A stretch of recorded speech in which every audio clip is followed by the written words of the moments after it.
Hello, everyone. Hello, Nadine. It's Lisa Graves here. Welcome to the 5, 8 and a half, your midweek break. We've got 5 stories, 8 minutes each, and we are looking for a chance to refuel. We slow things down to sip, reflect, and remember, you are not alone. So you are not alone. Here we are. We're back again. We've had wonderful colleagues. I was alone last week because sorry when about that. everybody missed you. Oh, thank you so much. So welcome back. Yes. And Greg stepped in what people are calling crossovers, which I like. It makes me feel like you remember the old TV shows where I don't know, somebody from Barnaby Jones would show up on Maverick. I don't know. I remember Barnaby Jones. You remember those, or Scooby Doo, Globetrotters. Yeah, crossovers with the Gilligan's Island. There's a whole scenario there. Yeah, that they milked that one for all it was worth. Yes. Yeah, so I've been traveling for the book launch for my new book for Without Precedent. Had a great session, first bookstore event at Cleo's in Oakland. It was fantastic. Timothy, the co-owner of the place, launched the book tour. It was fabulous. We had a full house, and then had another book event in San Francisco, and then a little more travels, and then back, and then over to DC. And then this weekend, we had the sort of official launch at Politics and Prose, and Senator Whitehouse was there. It's up on the Politics and Prose site. I maybe see if I can find it. We had a great Q&A, and then we had a lovely little party at one of my favorite restaurants in DC called the Tabard Inn. And I really felt for a moment like that movie, Hello, Dolly, with Barbra Streisand, when they're like, hello, Dolly. I can't really sing, but it was so wonderful. And everyone was so kind. And I buried the lead. We sold out all of the copies of my books at Politics and Prose, and they put out every single chair at the bookstore, and people were in the aisles, and Politics and Prose, which handles a lot of book launches about books about politics and law, said it was the biggest turnout they had ever had, at least the managers that they'd seen. So it was really, I felt so much love from the community, so much support for getting the word out about how bad this Supreme Court is, how what you don't know about John Roberts could hurt you and is hurting you. And I'm in New York City right now for some other events. So it was lovely. Oh, Greg asked if John Roberts was there. He was not. He was not there. Well, as far as you know, was there a guy in a trench coat in the back, maybe with the fedora pulled down? Blue eyes. No, he wasn't there. But anyway, so we've launched the book officially. You've all been hearing about it for a while, but it was really just so much joy in the midst of all this chaos to have this launch and have the support from my publisher, Bold Type Press by Type Media Center, and my editor, Jeff Kusmahente, and my beloved family from all my different communities. It was such a joy, and I missed you all, but I'm back and looking forward to our shows ahead. Nadine, I missed you, but I was also out having a rollicking good time launching the book. Well, fantastic. I was talking about the book quite recently in the last couple of days, and I was like, I'd referenced it like 3 times, and I realized I was getting the title wrong because I was thinking of Roberts, and I kept calling it Without Decency. So it's really well, if the shoe fits. Yeah. But yes, congratulations on a fantastic launch. And everybody who's listening, you'll get to hear my interview with Lisa in coming days at wideawakeamerica.org. So yes, it was so nice to have me on. Thank you so much. Yeah. So I left DC yesterday to come up to New York, and on my way to the train station, we passed the Francis Perkins building, the Labor Department, which there had been reports in August that the Trump administration put up these banners of him, his big, huge head, and the 250th, about the 250th anniversary of, of our founding of this nation, or of not ours, but like the the guys who founded the nation I way wasn't back there. when. Yeah. Yeah, those guys. But you know, the Declaration of Independence, and then there was a picture of another, like in order to purportedly justify it, they had a big head of Teddy Roosevelt, because of course Teddy, given that his Department of Labor didn't exist during Teddy Roosevelt's term, it was created by Frances Perkins, you know, at her initiative with Franklin Delano Roosevelt. And so it was just like driving by it, among other things, in DC. I didn't go see the destruction of the East Wing, which we'll talk about later, but just to see his big head, like, you know, from like 1984 sort of Orwellian nonsense, on the building named for Frances Perkins, named for our, you know, for our labor department, for the defense and advance of labor rights, which have been decimated by this regime. It was really jarring to see with my own eyes up close. Yeah. Well, speaking of things that are jarring to see, I'm sure all of us have been seeing the pictures emerging out of Jamaica in the wake of Hurricane Melissa. Absolutely devastating. But before landfall, I caught a glimpse of a newscaster who was getting a live update on the hurricane, and he asked for how many millibars. I don't know anything about meteorology, but I do know that when they said it was like 865 millibars, he audibly gasped and said, "Oh my God, Jesus Christ!" Right? Wow. And talk about the foreshadowing of the devastation there. You know, violent winds, devastating floods, entire towns underwater, and roads have collapsed. I mean, the entire infrastructure. And what, you know, I think as we watch this and, you know, we look at what's happened to Jamaica, what will happen to Cuba and other islands, we have to understand that this is not simply a terrible natural disaster. This is a disaster in the context of climate change, in the context of a refusal of us to deal aggressively with this reality of climate catastrophe.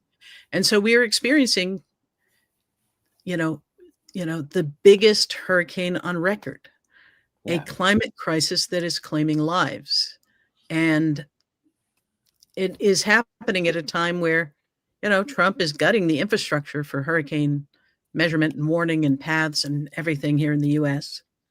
And we've reached another milestone in the, you know, not in a good way. I probably shouldn't call it a milestone, but the climate acceleration, we've officially crossed a terrifying line. The global temperature is now locked in above 1.5 degrees Celsius, which is a threshold scientists have warned for years was the danger zone, and we've blown right past it. So ocean temperatures are at record highs, which turbocharged Melissa into this monster storm. This is the third once-in-a-century storm, right?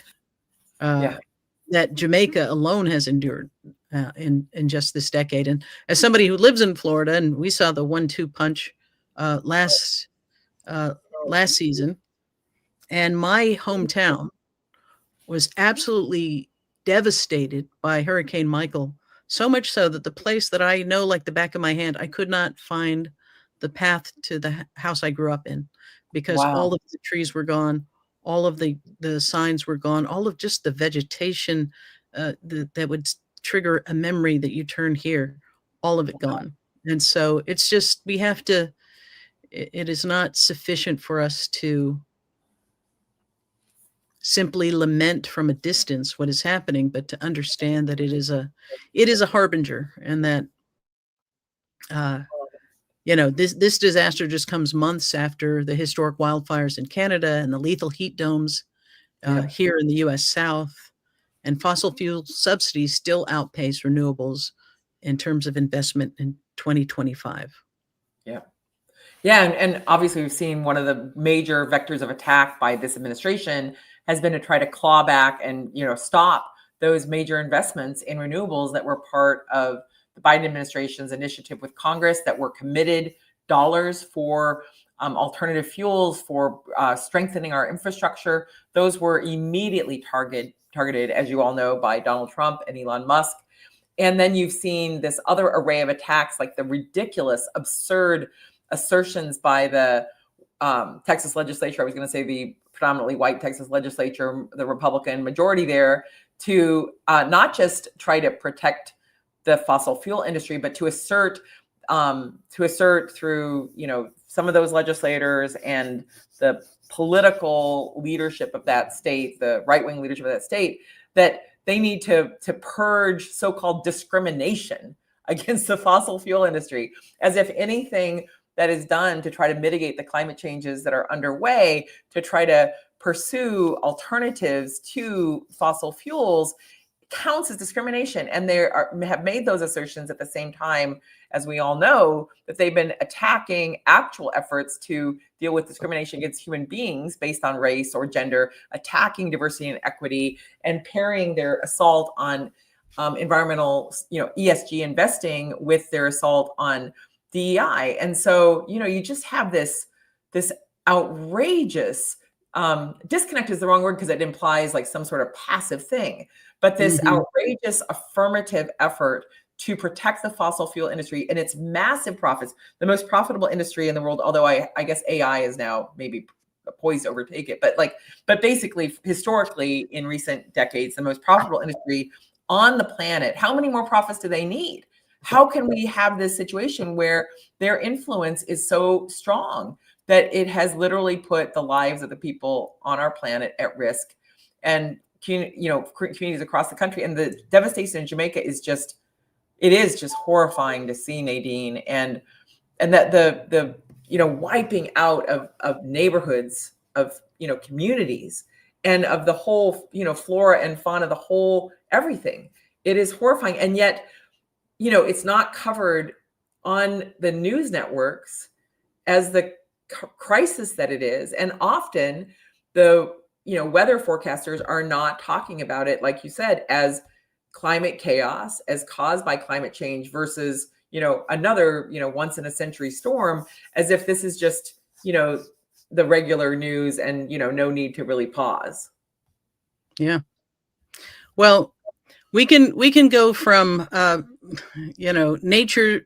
nature made disaster accelerated by human activity, and a disaster in the making that is completely man-made, and that is what's happening with SNAP benefits. Yeah. It is how many days into this government shutdown, where Republicans are allowing the government to be shut down for many reasons. One we'll talk about later, to refuse to seat a duly elected lawmaker who could break the freeze out of the Epstein files. But this week, more than 40 million Americans on SNAP are watching their benefits absolutely vanish. And it's not because we ran out of money. There's actually provisions even during the shutdown, but it's because the administration is simply refusing to release emergency funds that are already authorized. 24 states are currently suing, saying the White House has violated federal law. But this is the scenario that plays over and over again.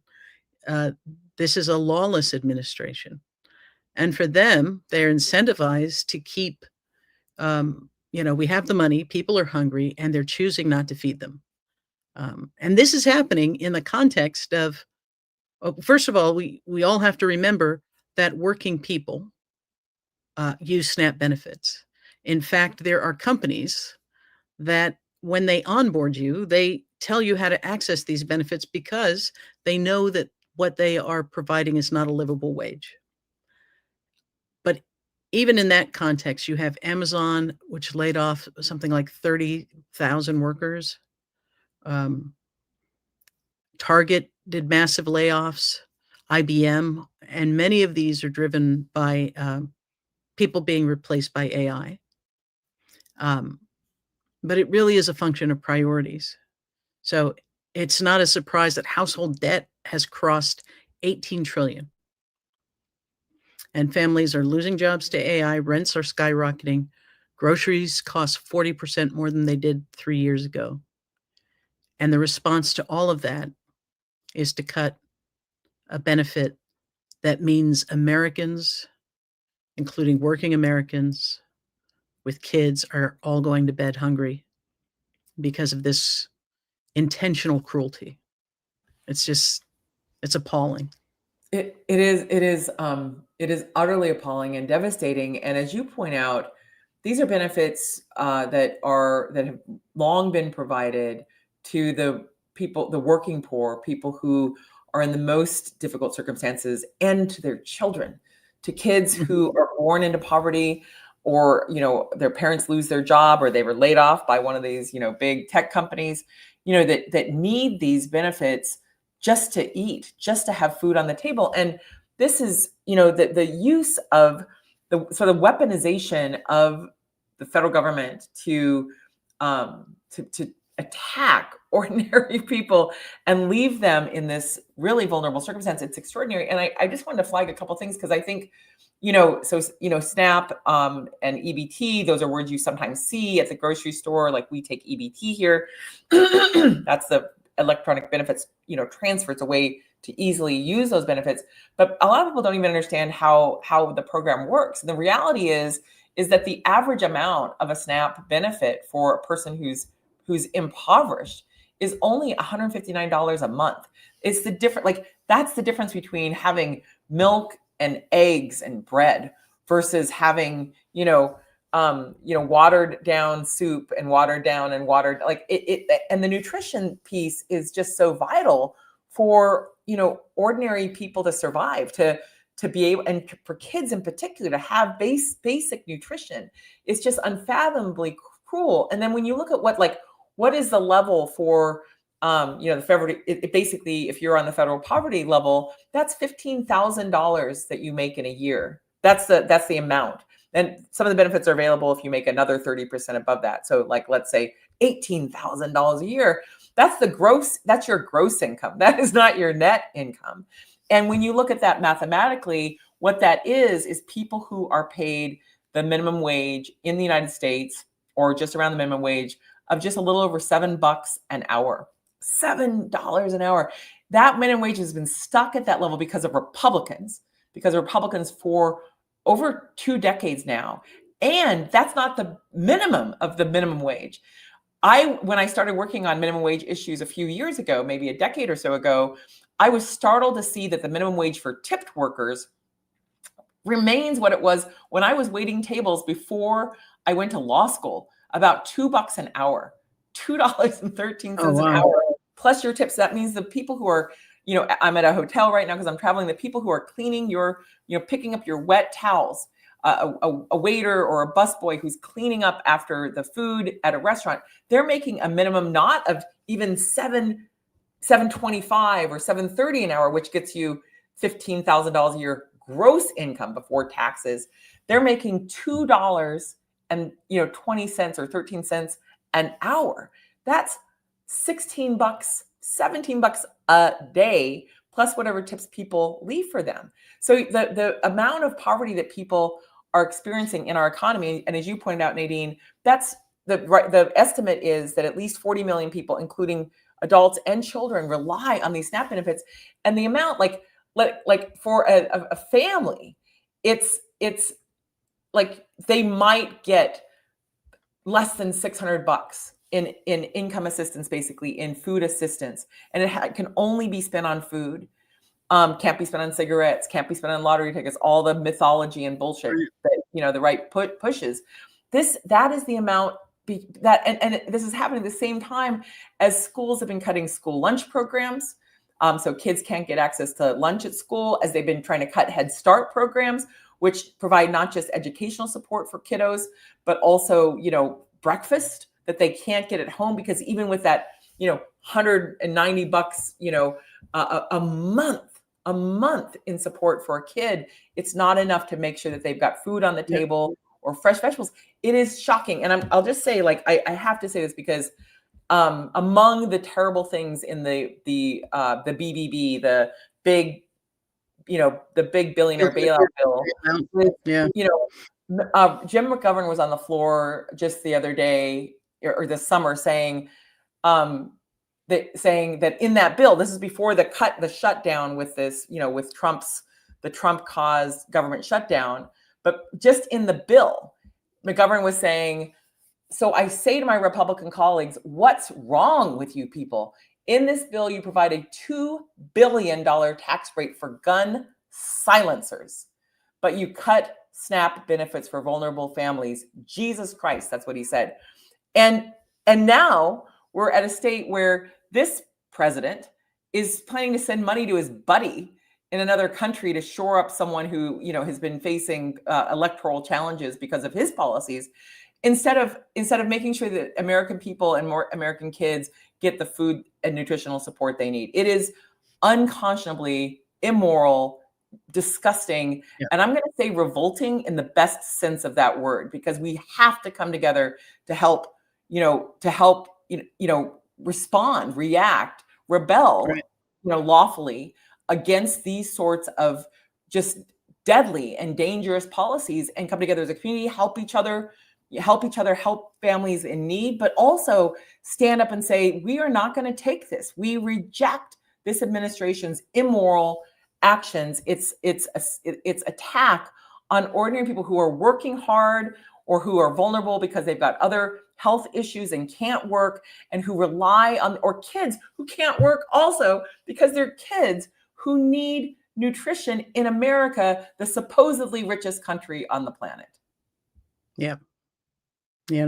Actually, when you bring up Argentina, it just makes my blood boil. I mean, here is, the government has struck a deal with Donald Trump for a $20 billion currency swap line to prop up the peso and stabilize Argentina's economy, solely because Javier Milei is his running buddy. It's part of the clique, and in addition to that 20 billion, there's another 20 billion that is being lined up for private banks and sovereign wealth funds. And, so $40 billion heading to Argentina because they're part of that, rich guy, right-wing club. And at the same time, Trump is punishing Brazil for punishing their former leader who was caught rigging the elections. So he has more concern for playing in the politics of other countries than he has for taking care of his primary responsibility here in the U.S. And that isn't isolationism. This is about recognizing that for Trump, it is all a swindle. It is all about, everything from the tariffs. It is always a shakedown. It is always about him lining his pockets. It is always about him looking out for his billionaires in a scratch my back, scratch your back deal. So it adds insult to injury to watch all of this. To watch the grift daily. And it's done in broad daylight, as though, I think one of the things he's learned as a predator is that the more that you behave this way in public, the more you give things the appearance of being okay. Because if there was a problem, would I be saying this out loud? Would I be taking a bribe from what is it, Qatar, the airline? Yeah. It's like, you're right. yes, I feel even like when you do it in broad daylight, it is still a bribe. Even when you do it in broad daylight, it is still a grift. It's still a con. It is still a ripoff. I mean, I feel like it's part of like some Roy Cohn playbook on steroids, that Trump learned from early and has just deployed over and over.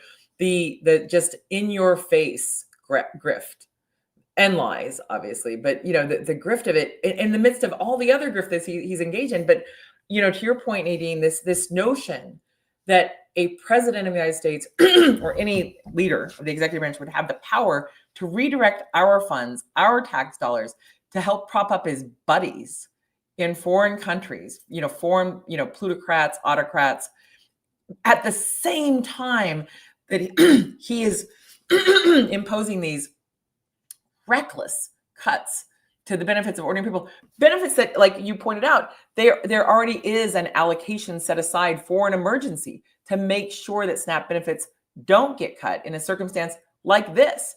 And yet this administration is embracing, like giving a bear hug to this kind of cruelty. And I just hope that we have the chance to hold them accountable at the ballot box for this just continuing series of outrages. I've been describing this as a chaos machine. It's like every hour, some new offense, some new indecency. Really, I think we have to revisit how we define things, because I consider this to be obscene. It is obscene behavior by without this. decency. Yep. I'm telling you, Without Decency is your sequel to Without Precedent. Right? Yes. And to this point, I'm going to drop into the chat. I wrote this. I just wrote something earlier today on my Substack, wideawakeamerica.org. But it sort of speaks to this, because I mean, we are experiencing a level of lawlessness. We are experiencing a complete, things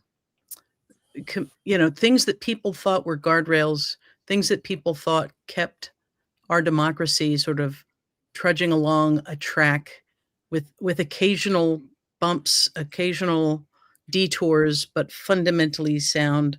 There's a realization that the thing that was keeping it on the tracks were agreements, were norms, were the expectation of a baseline of decency. And in the absence of that, we're watching all of it fall apart. We're watching a wrecking ball being taken to democracy just as surely as a wrecking ball was taken to the White House East Wing. And Trump's posture is, who's going to stop me? Yeah. Not what is legal, what is required, what does the law say, what does the Constitution provide? It's simply, who's going to stop me? And it won't be the bootlicking, majority in Congress. It will not be the captured, corrupt, and compromised Supreme Court. It is going to have to be us. Yeah. Well, and it is not going to be this Supreme Court, this Roberts Court, because it has acted as a handmaiden or handman.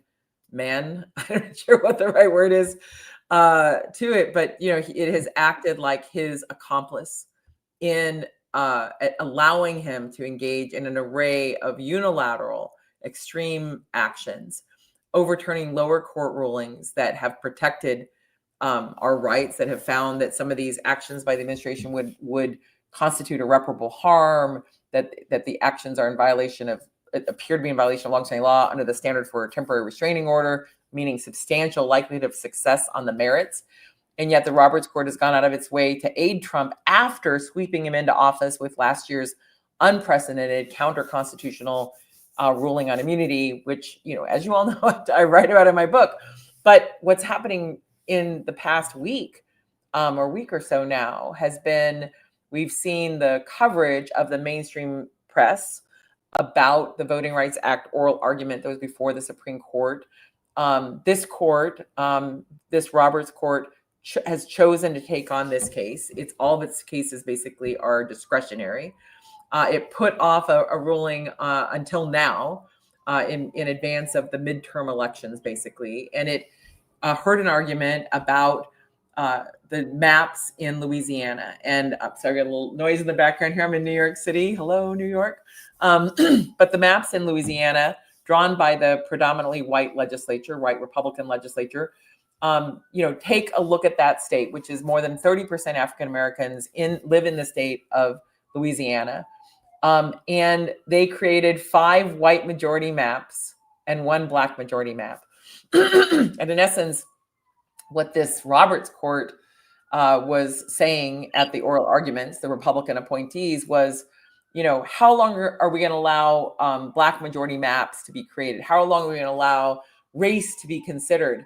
As if race is not the consideration of those white legislators in creating a supermajority of white majority districts. And those legislatures are acting that way because the Roberts Court, because John Roberts and Sam Alito and the gang allowed this massive racial gerrymander in South Carolina just last year in 2024 that bleached out the longstanding community of the ancestors of enslaved peoples in South Carolina, whose ancestors, whose mothers and fathers and uncles and aunts and grandparents had voted in that first district. And even though a lower court found, 3 judges on the lower court found that that was a racial gerrymander, that it was illegal under the Voting Rights Act, this Supreme Court, the Roberts Court, allowed that map that literally bleached 20,000 Black voters, targeted them specifically to bleach them out of that district. They allowed that map and said, basically, if a legislature says that it's doing this for partisan reasons and not racial reasons, that it's okay to move Black voters around in order to get the partisan map you want. And that's what has unleashed Texas to, engage in the activity that it has been doing to try to give Trump an illegitimate majority in the House of in the House of Representatives. Indiana is considering it, Missouri, North Carolina, anywhere where there is a white Republican dominated legislature, they are prepared to try to rig the maps in advance of the 2022 election in order to secure a truly fundamentally illegitimate majority. And the irony is the wrong word. The just contemptuous, pompous arrogance of someone like Brett Kavanaugh, who just weeks ago helped defend the use of racial profiling in stopping people on the street based on their race, ethnicity, language spoken, appearance, last name, profession, and asserted that that was perfectly okay, has the audacity to sit there on that Supreme Court with his fellow Republican appointees and assert, how long are we allow Section 2 of the Voting Rights Act to stand? That's what this court is doing. And that's why, in my personal opinion, that vote in California about responding to this effort to rig the elections is so important, but it's not the only thing that needs to happen to respond to this effort to give Donald Trump an illegitimate majority in the House of Representatives, which, by the way, it already has, because the court allowed previously maps in violation of the Voting Rights Act in the 2022 election, for example, to go forward, even though they were in violation of that act. And that allowed Florida, as you know, Georgia and other states to use maps that were in violation of the plain precedents under the Voting Rights Act. So I need a stamp that says that's outrageous, but it is truly another outrage. And it shows just how out of touch this Roberts Court is with reality, or not really out of touch with its agenda, which is to aid the Republican Party in every way to consolidate its power to our detriment, to the detriment of our freedoms and having a truly representative democracy. Yeah. Thanks. It is there. Thanks. Yeah. No, it's it's just so horrific to watch what has been sort of the crown jewel of the civil rights movement, just be relentlessly, attacked and dismantled.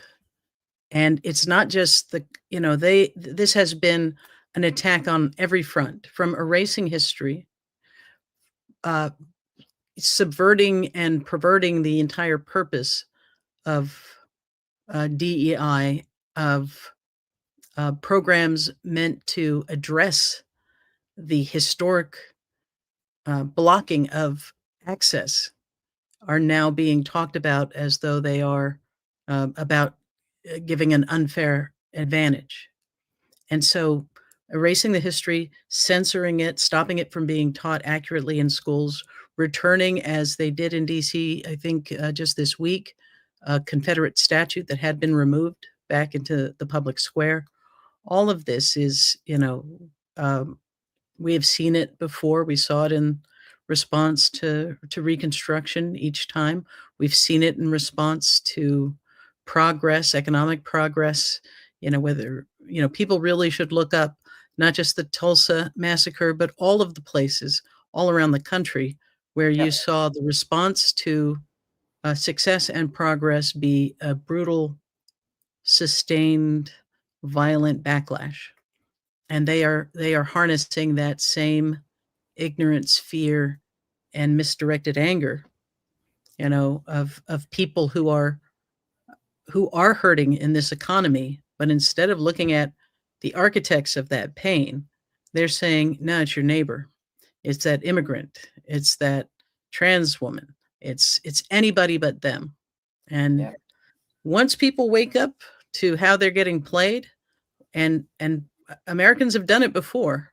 I mean, the union movement, Yep. you know, has a long and racist history, but it also has a history of bringing people together and making people understand that across all of these other differences, we're all suffering under the same system that is profiting the very few and punishing the rest of us.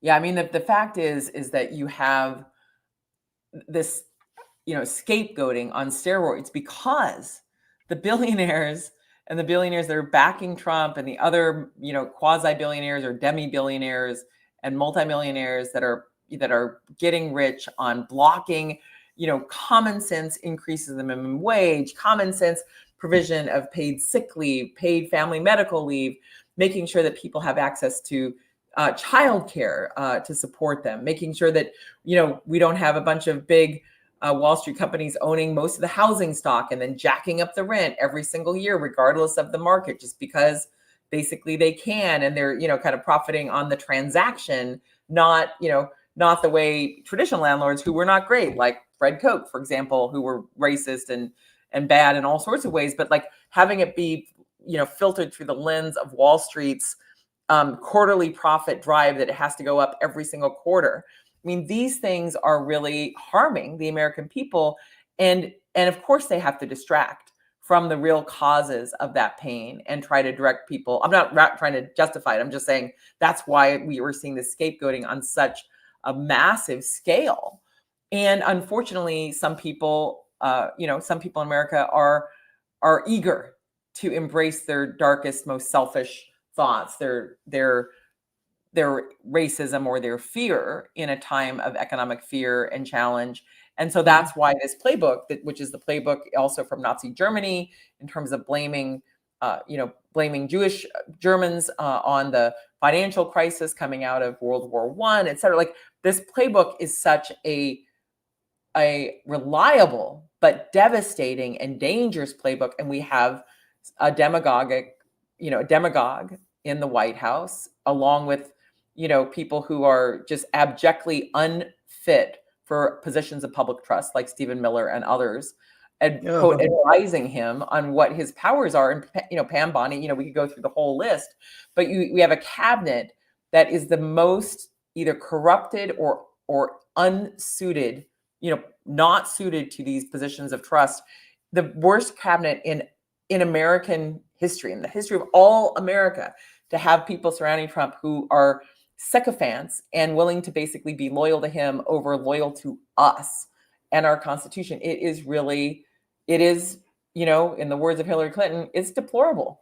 And at the same time, there's got to be some path forward, which is why, Nadine, I reflect regularly on our very first episode and, this need to figure out how to help people leave MAGA. And the fact is that Trump's polling numbers just continue to slide down to pretty reliably around 38 or 39% approval right now. So there are people who are distancing himself from them, but have not yet maybe found a community, an embrace, to get out of the cultural, surround sound of being part of that cult. Yeah. Absolutely. Well, one of the places that you can see the cult on full display is in reaction to every revelation around Epstein and Trump. At a time when, the book by one of his victims has become public, where there are press conferences held by Epstein's victims, you see Trump doing everything in his power to distract, to pull the conversation away. You're seeing in real time him and other right-wing influencers trying to remake Ghislaine Maxwell. All of this happening, and you cannot disconnect the government shutdown that we are in right now from the desire to protect Trump from the any revelations that would be found if the Epstein files were released. And they have, by shutting down the government, not only do they create chaos in the country, whether it's SNAP benefits, the destruction of the East Wing of the White House, but it also has prevented the seating of the Arizona lawmaker who could break the tie and compel the release of the Epstein files. Yes, that's right. And here's the other thing. Anytime Trump goes after immigrants, anytime Trump starts talking about trans people, anytime he uses any of these, any of his tried and true playbook, check your wallet. See what is unfolding, because he goes to that well and he goes to that well, and he will continue to, right up until we stop falling for it. Yeah. I mean, the ballroom, the destruction of 1/3 of the White House unilaterally, after supposedly pledging that he wasn't going to do that, like he always has in all of his other sort of business deals. The artwork that he destroyed when they destroyed some of the buildings that became, the train station down there on 8th Street, over here on 8th Street in New York, the destruction of important historical artifacts as part of another initiative that he took on in New York. I mean, this is his pattern. He just disregards any rules, any limits against him. And in those instances, those were properties that he owned. Like, unfortunately, he got he had the rights to those properties, and there were negotiations to say, yeah, but you need to preserve these friezes because they're important history and art. And he promised to do so, and then said, too expensive to do it. But in this instance, he literally is a temporary tenant of this White House. The American people will make sure that he is a temporary tenant of this White House. But the fact is that how dare he destroy that building, that part of that building, to build an abomination, a ballroom that isn't necessary. There was already a ballroom there. The very first time I visited the White House when I moved to DC in the 90s, we had a chance to walk on the ballroom, and I did a little twirl. That was my only time at the ballroom of the White House, but it was a beautiful ballroom. No one needs some sort of obnoxious, Mar-a-Lago style gilded, corporate paid, might as well have the logos of all the efforts to curry favor with him emblazoned along the walls. Building that is not our building. And and then these right wingers, they're just so gullible. They're like, well, Obama, put a basketball court in. No, he, added a basketball court to the tennis court, didn't rip up the rose garden, didn't pave it over with cement, didn't destroy magnolia trees that have been there for 100 years in order to accomplish a vanity project for a temporary president. It is so grotesque. But the reason why we added this topic, to our agenda tonight is not just because it is just another outrage, but because we refuse to let the Epstein story be sidelined by, every other effort to distract. And this effort, the fact that the House of Representatives hasn't even sat for almost 3 months, for, dozens of days, because Mike Johnson is afraid of having a vote on the Epstein files, will not swear in Raul Grijalva's daughter, who won by a substantial margin his House seat, will not swear her in because she would be the tie-breaking vote in that House to have a vote in favor of releasing the Epstein files that Donald Trump promised to release, that Pam Bondi said she would release, claimed that she had, right there on her desk. Yes. The list. And then walk that back after telling Trump that he was in those files in numerous ways, although he's denied any wrongdoing. The fact is that of course he was in the files. Epstein was his best friend. He told magazines that Epstein was his best friend. He told magazines up to about 20 years ago how Epstein had liked women on the younger side. He knew who Epstein was before Epstein was charged with soliciting minors for prostitution, with taking advantage of these young girls, these teenagers in Palm Beach. He distanced himself after Epstein was charged, or going to be charged with those crimes, but he knew who that man was, just like Lutnick, his advisor in the White House, basically had 5 minutes with Jeff Epstein and knew exactly who that man was.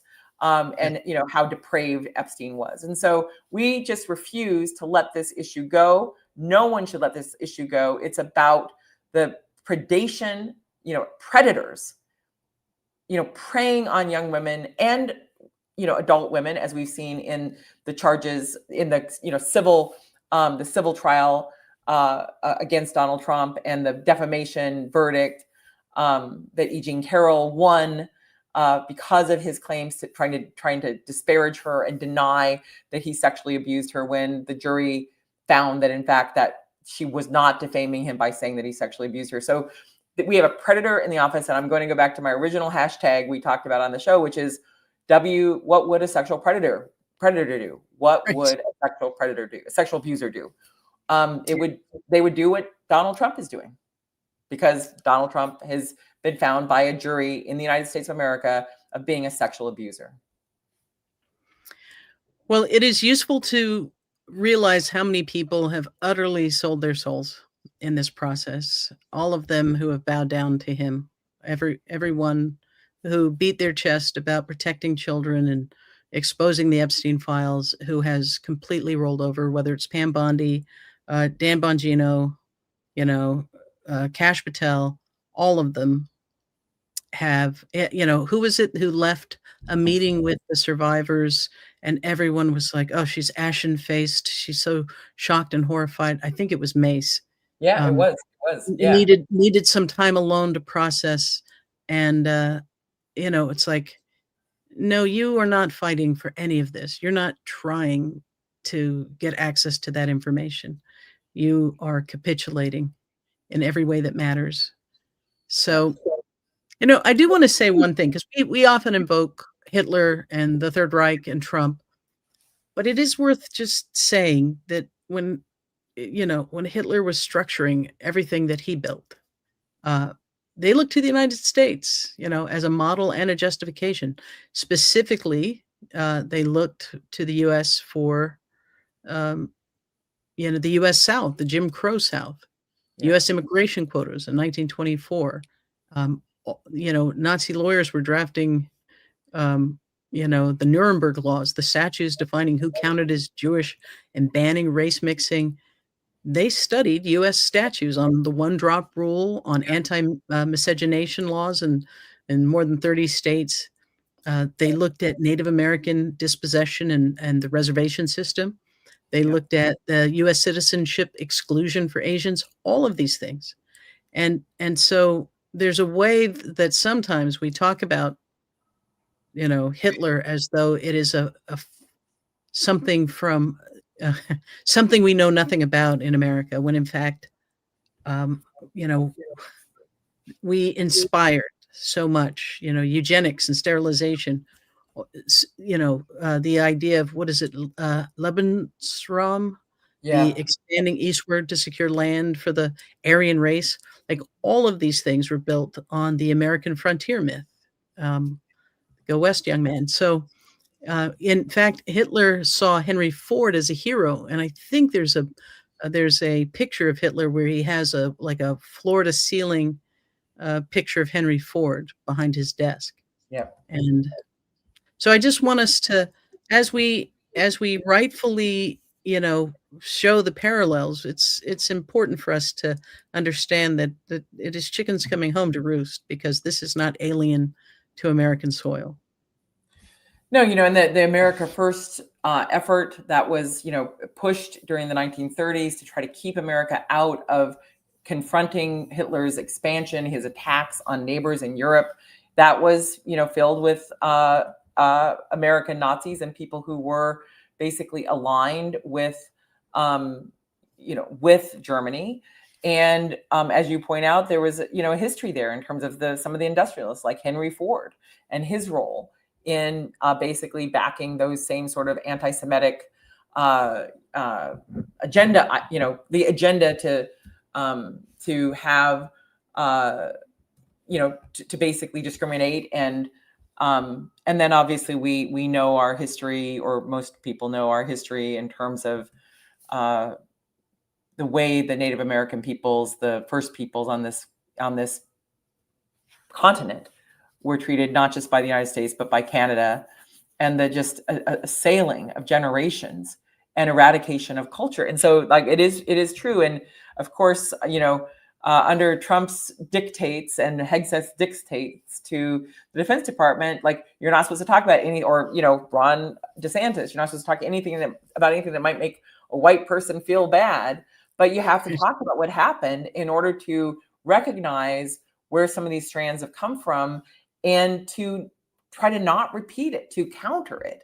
So it is vitally important that people talk about what our history is, and also how much progress we've made, and that now there's this effort, really because we successfully elected a Black president, not once but twice, this reaction that the white supremacist, the white authoritarian subculture in the U.S. has really fomented. It is just that this original sin of the launching of this country on the backs of people stolen from their families and their homes in Africa, remains a challenge, not from the 1600s, 17, like, to 2025, with this guy in the White House and the people he surrounded himself with. It is just extraordinary. I'm going to put in the chat that rally, that Nazi rally that was at the Garden here in New York City in 1939, because many people don't even know that happened. That's the America that actually, Roosevelt turned away from in fighting Nazi Germany. And in some of our grandfathers or uncles or aunts or grandmothers in helping that war effort helped to defeat Hitler, and to have a president who is assailing people who oppose fascism, when that victory over Hitler is one of the most important moments in American history. It is truly astonishing. Well, I hope that what people can do is sort of begin to deconstruct the mythology of America, so we can see our country for what it is, the good, the bad, and the ugly, and not stay in a constant state of shock about what is unfolding. And it's part of the reason I try to bring us back to an understanding of that Hitler didn't grow out of soil that had not been fertilized by the deeds of our own country. And we have to recognize that to navigate where we are right now. And this is not simply an American challenge. The 2025 Democracy Report has just come out, and it's pretty brutal. For the first time in 20 years, more countries are labeled as autocratic than democratic. Over 60 nations have seen declines in civil liberties, media freedom, political pluralism in the last 5 years, and the U.S. is named as one of the fastest backsliding democracies in the global north. And, we've got to reckon with how much of this is real. I mean, how much of the direction of the world is driven by the direction of the United States.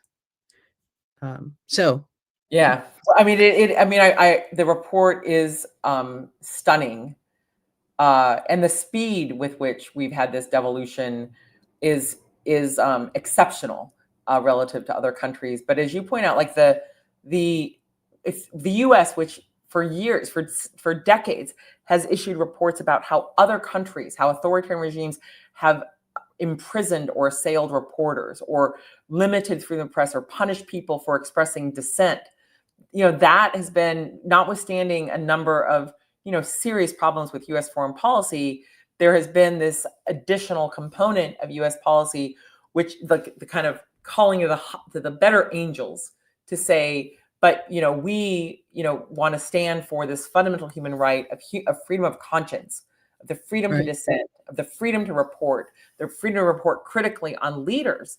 And America has been, one of the leading countries for most of my lifetime, basically, until recently, in standing up for the freedom of dissent, despite older history in which people were jailed for urging people not to go along with the draft, for example, in World War I, or some of the acts early on in the nation's history, in the Aliens and Sedition Act. There have been serious blemishes in our history, but in the modern era, really since the 1950s, there's been progress in America on this front, and other countries have sought to emulate America's constitutional provisions. In fact, after the breakup of the Soviet Union, one of the things that was pursued were constitutions in the former Eastern Bloc states to provide real protections for freedom of speech and dissent and the press in the aftermath of the illusory protections which were part of the Constitution of the USSR, which asserted a right to freedom of speech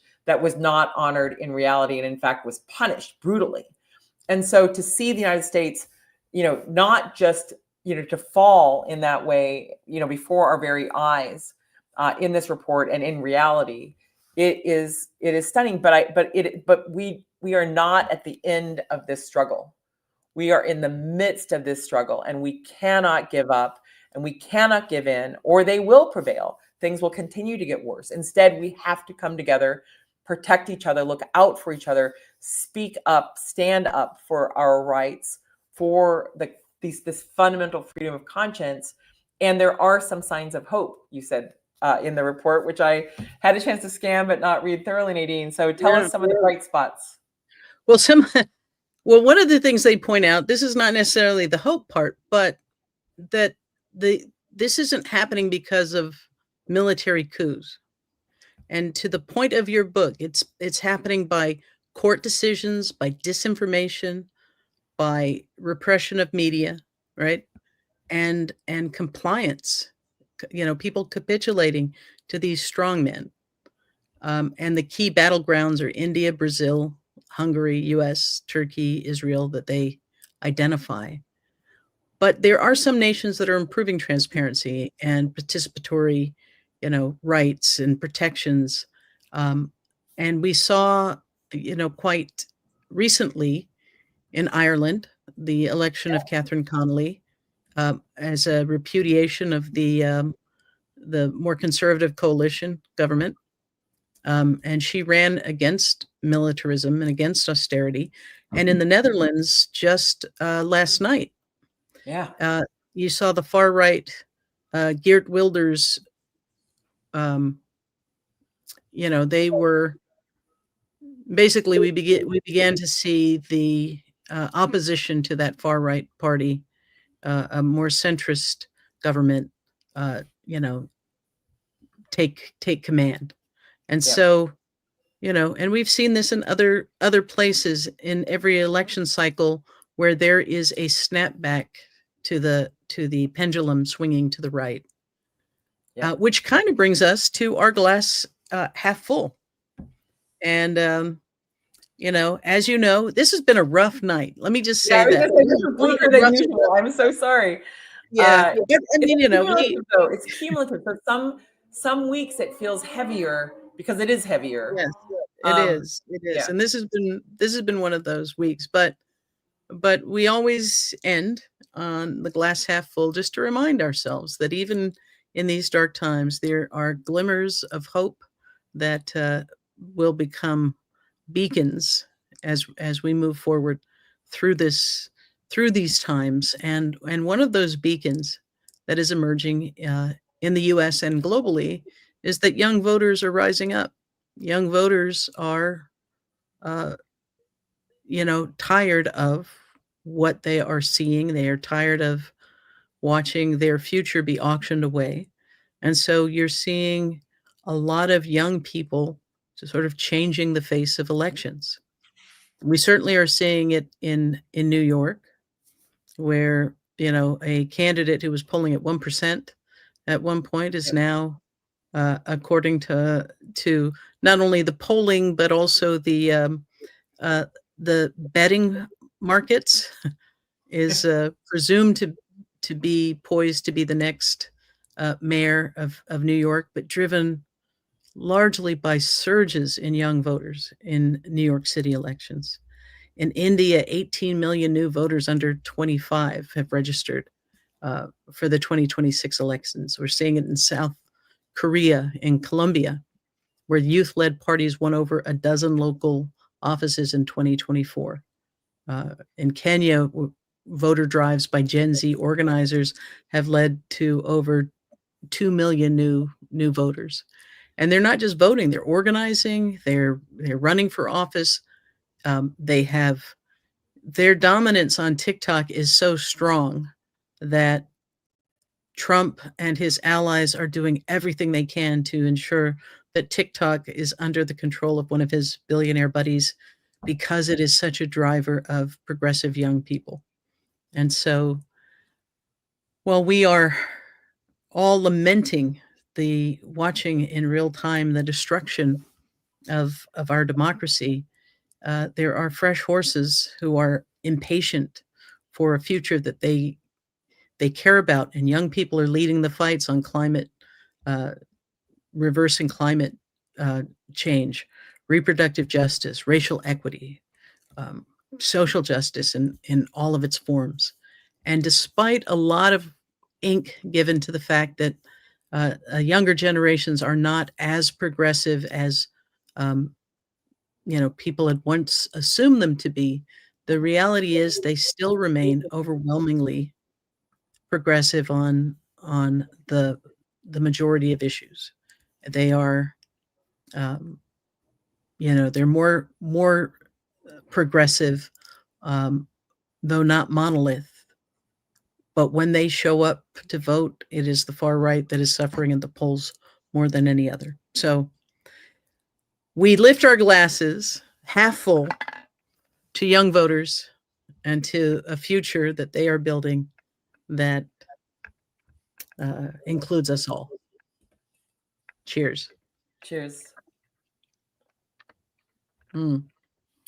I posted Martin Luther King's lecture from the winning of the Nobel Prize, in which he talks about how young people were central to that civil rights movement in renewing the quest for the freedoms and liberty in the parched environment that America was facing at that time. And so I wanted to just lift up that indeed that wellspring. So cheers, everyone. Absolutely. Cheers.